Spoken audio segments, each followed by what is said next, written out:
बिस्मिल्लाहिर्रहमानिर्रहीम अस्सलामुअलैकुम वरहमतुल्लाहि वबरकातुहू। जी नाजरीन, अज अच्छा पकौड़े वाले की दुकान ते की मामला पेश आया और तफसीलात की ने और दोनों तरफा तो जड़ियाँ मालूमात हुण तक मेरे तक आईयां ने वो मैं सारे दोस्तों नाल शेयर करना चाहांगा।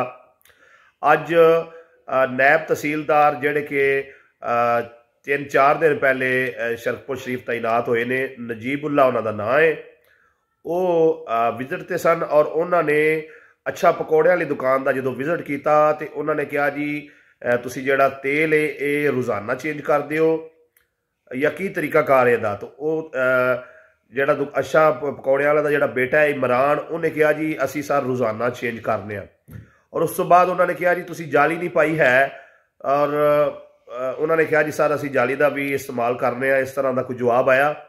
और तीसरी चीज़ जी है, जड़े नैब तहसीलदार ने नजीबुल्ला, उन्होंने कहा जी तुसी नान किन्ने दा सेल कर रहे हो।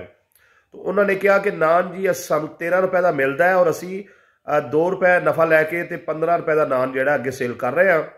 जिस दे उत्ते नैब तहसीलदार नजीबुल्ला ने कहा जी नान का सरकारी रेट 10 रुपए वे और तुसी क्यों जोड़ा 15 रुपए का सेल कर रहे जे। तो उन्होंने 5000 जुर्माने का कहा और उस तो बाद जोड़ा 4000 रुपया उन्होंने जुर्माना किया गया। हुण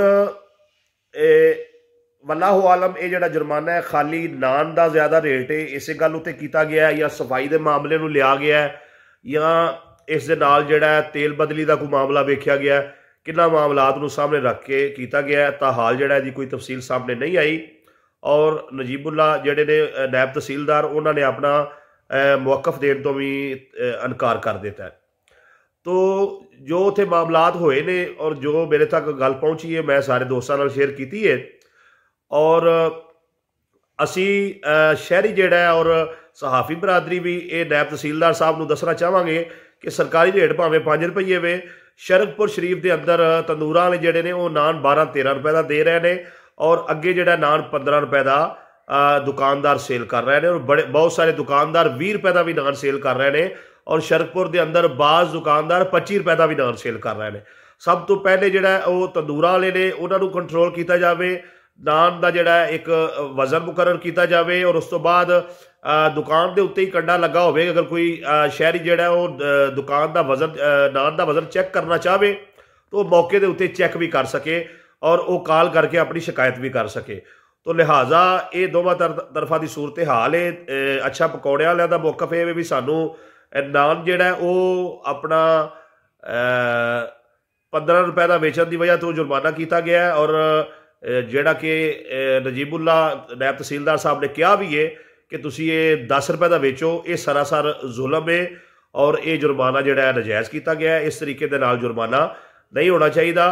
और अगर नजीबुल्ला नैब तहसीलदार साहब जिहड़े ने वो जुर्माना करना चाहते हैं तंदूरां ते जाण, सब तो पहले तंदूरां वालियां नूं जिहड़ा इस चीज़ का कायल करन और उत्थे नान का जिहड़ा 8-9 रुपए का दवाण, उस तो बाद जिहड़ा है अगर 10 रुपए का नान सेल होगा।